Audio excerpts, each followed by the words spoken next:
నాయకులు కాంగ్రెస్ పార్టీ కూడా మా అగ్రనాయకుడు రాహుల్ గాంధీ గారి నుంచి మా కింద స్థాయి దాకా ఒక జీవన విధానంలో భాగంగా ఈ సమాజాన్ని ఆ జీవన విధానంలో ఆవిష్కరించే విధానం కాంగ్రెస్ పార్టీ అన్ని కులాలని అన్ని మతాలని అన్ని వర్గాలని సమాన దృక్పథంతో భిన్నత్వంలో ఏకత్వంలో సాధించే విధంగా కాంగ్రెస్ పార్టీ పరిపాలన ఉంటుంది.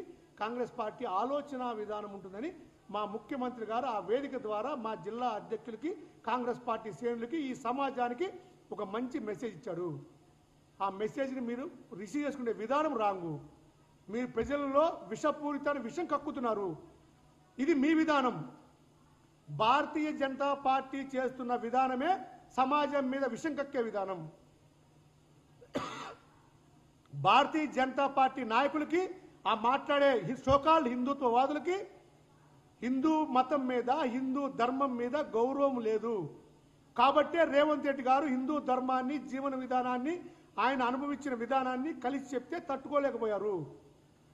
మీరు మాట్లాడితేనే రాముడు కాదు, మేమందరం కూడా రాముడు భక్తులమే, మేమందరం కూడా హిందువులమే, మేమందరం హిందూ జీవన విధానంలో జీవిస్తున్న వ్యక్తులమే. ఈ గడ్డ మీద ఈ భారతదేశ గడ్డ మీద హిందూ మతంతో పాటు జైన మతం బౌద్ధ మతం అనేక మతాలు పుట్టినాయి. ఈరోజు కాదు. మీకు ఇంకోసారి గుర్తు చేస్తున్న బీజేపీ నాయకులకి 4000 సంవత్సరాల క్రితం జరిగిన మహాభారతంలో కూడా దుర్యోధనుడు భిన్న జాతులు భిన్న కులాలు భిన్న మతాలు భిన్న ప్రాంతాలు కలిపి ఉన్నదే ఈ భారతదేశం. భిన్నత్వంలో ఏకత్వం సాధించడం మా రాజుల ధర్మం ఆ రోజు మహేసభలో చెప్తాడు దుర్యోధనుడు. అలాంటి పరిస్థితుల్లో ఈరోజు మా రేవంత్ రెడ్డి గారు అదే దాన్ని మా కాంగ్రెస్ పార్టీ డిఎన్ఏని మా కాంగ్రెస్ పార్టీ 140 సంవత్సరాల చరిత్రని మా ఆలోచన విధానాన్ని మా జిల్లా పార్టీ అధ్యక్షుల సభలో మా ఎగ్జిక్యూటివ్ బాడీలో ఆవిష్కరించారు. దీంట్లో ఒక్క ఇంచి ఒక్క వాడు కూడా తప్పు లేదు.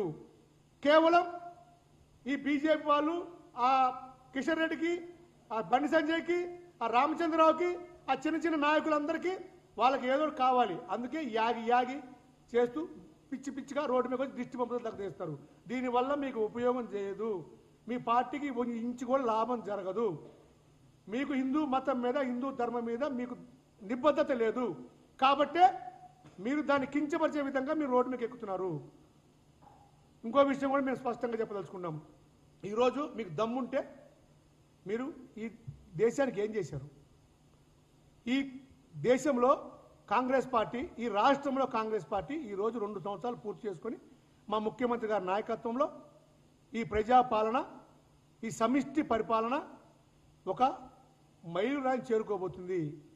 2004లో 2014 దాకా కాంగ్రెస్ పార్టీ పరిపాలనలో ఏ విధంగా అయితే గేమ్ చేంజర్ తెలంగాణ రాష్ట్రం హైదరాబాద్ నగరం ఉమ్మడి ఆంధ్రప్రదేశ్ అనేక సంస్కరణల ద్వారా ఈ పరిపాలన ద్వారా కాంగ్రెస్ ద్వారా ఏ విధంగా అభివృద్ధి చెందిందో ఆ రోజు ఏం జరిగినాయండి? రింగ్ రోడ్డు, మెట్రో, అంతర్జాతీయ విమానాశ్రయం శంషాబాదు, ఉచిత విద్యుత్తు, ఆరోగ్యశ్రీ, ఫీజు రియంబర్స్మెంటు, అనేక నీటిపారుదల ప్రాజెక్టులు. ఆ 10 సంవత్సరాల్లో కాంగ్రెస్ పార్టీ చేసిన పరిపాలన ఈరోజు అభివృద్ధికి ఒక పెద్ద మెట్టులాగా నిలబడింది.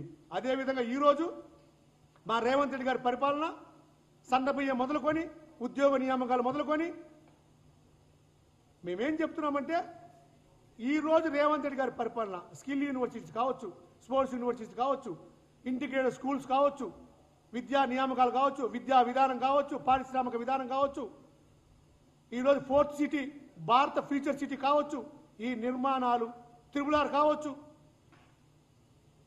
ఈరోజు సన్నబియ్యం సామాన్లు తినటం కావచ్చు, మహిళలు కోటీశ్వరం చేయడం కావచ్చు, ఉచిత బస్సు కావచ్చు, ఇవన్నీ కూడా మళ్ళీ భవిష్యత్తు 10 సంవత్సరాల వరకు ఈ తెలంగాణ రాష్ట్రాన్ని కాంగ్రెస్ పార్టీ చేతిలో సురక్షితంగా భద్రంగా ఉంచుతున్నారు ప్రజలు. ఆ నమ్మకం విశ్వాసంతో ముఖ్యమంత్రి గారు చెబుతున్నారు. మీరు దమ్ముంటే దీని మీద చర్చకు రండి. మీరు ఈ రాష్ట్రానికి ఏం చేశారు? మీరు ఏం డబ్బులు తెస్తారు? త్రిపులార్కి, కిషన్ రెడ్డి గారికి, బండి సంజయ్ గారికి, రామచంద్రకి సభాముఖంగా ఛాలెంజ్ చేస్తున్నాం. మీకు దమ్ముంటే త్రిపులార్కి మీరు ఏమి ఇస్తున్నారు?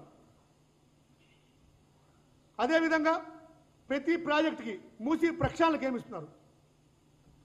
మెట్రో విస్తరణకు ఏమి ఇస్తున్నారు? మీరు చెప్పండి. లేకపోతే ఇంకో పని చేయండి. మోడీ గారి ద్వారా భారతదేశంలో ముక్కోటి దేవతలు లేరు, ఒకే దేవుడు అని చెప్పింది. ఆ దేవుడిని అందరం పూజిస్తాం. మా ముఖ్యమంత్రి గారు చాలా అద్భుతంగా మన హిందూ ధర్మాన్ని, మన జీవన విధానాన్ని కలిపి చెప్తే దాన్ని పెడర్థాలు తీసి, విపరీతార్థాలు తీసి, దిష్టిబొమ్మలు దగ్గర చేసి, ఇష్టం వచ్చిన నోటుకు వచ్చినట్టు దూషిస్తూ, అరే మీకు ఏం మాట్లాడుతున్నారు? మీ బతుకులు మొత్తము మతంతో రాజకీయమేనా?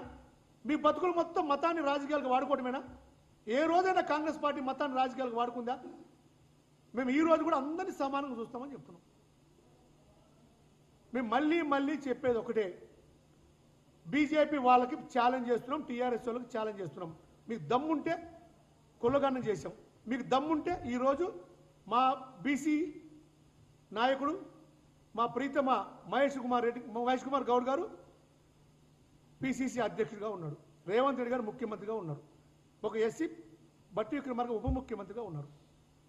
అందరినీ బ్యాలెన్స్ చేశాం. ఈరోజు పిసిసి కమిటీ వేస్తే 80% వెనుకబడిన వర్గాలకి పదవులు ఇచ్చాం, జిల్లా అధ్యక్షులుగా నియమించాం. మీకు దమ్ముందా? మీరు ఒక బీసీని చేయగలుగుతారా? టీఆర్ఎస్లో కానీ బీజేపీలో కానీ? అరే మేము అనేది ఏంది, మీరు చేసేది ఏంది, మీరు మాట్లాడేది ఏంది? ఎందుకు ప్రజలను తప్పుదోవ పట్టిస్తున్నారు? ఎందుకు ప్రజల్ని ఈ మత చిచ్చులోకి లాగుతున్నారు?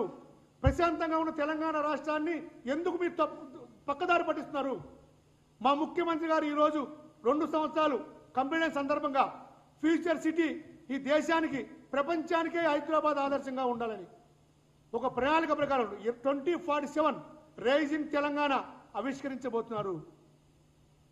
తెలంగాణని 3 విభాగాలుగా విభజించి అభివృద్ధికి బాటలు వేయబోతున్నారు.